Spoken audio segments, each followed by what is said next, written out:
Thanks for joining us. I'm Ezra Levant from Calgary. Today, the recent spate of terror attacks in Canada are taking many by surprise.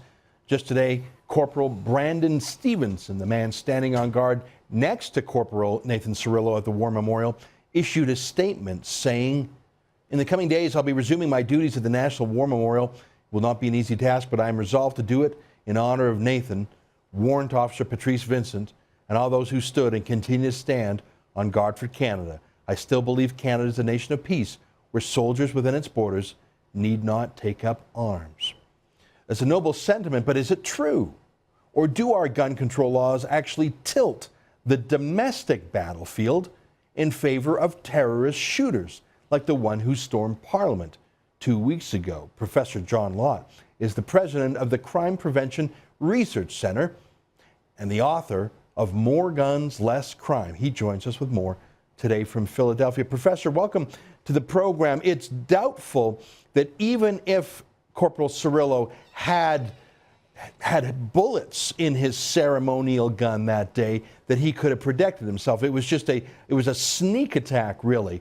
But from the moment that first murder happened to when the terrorists went into Parliament Hill, had other Canadians been allowed to have a concealed carry firearm, or frankly even his fellow guard had bullets, perhaps he would have been stopped before he got to Parliament Hill. Right. Well, I mean, the task that he faced is very difficult. It's very hard for somebody in uniform who's serving as a guard to be on their toes at all times. The terrorists have huge strategic advantages. They determine the time and the place where the attack is going to occur.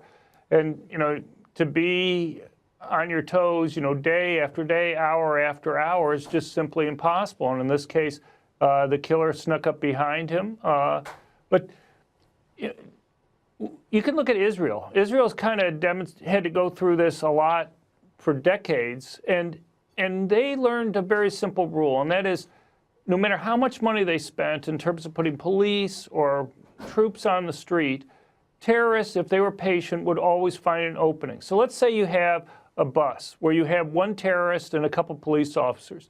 Terrorist has at least two strategic options. Either one, he can wait until the police leave before he engages in an attack, or he can kill the police first and then kill the other people there. What Israel learned eventually was that the only way to really stop those types of attacks is to allow civilians, people who aren't in uniform, to be able to go and carry guns with them, because the terrorist then doesn't know who he has to shoot first. He doesn't know whether the person in front of him or behind or on the side in the bus is going to be able to go and stop him. And that takes away important strategic advantages that the terrorists have. And that's why in Israel you don't have a lot of shooting sprees. The shooting spree starts, but then, one, two, or half a dozen Israelis take out their sidearm and take care of the situation. Let me show you a graphic we prepared of all the shooting spree killers in the United States. I acknowledge that if someone's going to be a suicide bomber, having a concealed firearm somewhere in the vicinity would not be of much help. But look at all these shooting spree killings. They only ended when the second gun arrives, whether that's finally a police officer arriving on the scene or someone who goes down to their car and gets it out of the glove compartment or gets it out of their... In fact, in our Parliament itself, Professor, it was when our Sergeant-at-Arms went back to his office and got his gun out of his desk. So with a shooting spree, the answer is it ends when the second gun comes. And we have disarmed everyone in Canada other than the police, which I think tilts the playing field against us. What do you think? What do you say to people who would say, well, if everyone was packing heat, you'd have a lot more shooting sprees through hotheads or accidents or things like that? What do you say to the critics who say you really want more guns out there? Right. You've brought up several points, but look, the simplest thing to look at is to look at the targets that these killers pick. And in the United States, since at least 1950, with just two exceptions, every single one of the mass public shootings have taken place where guns are banned.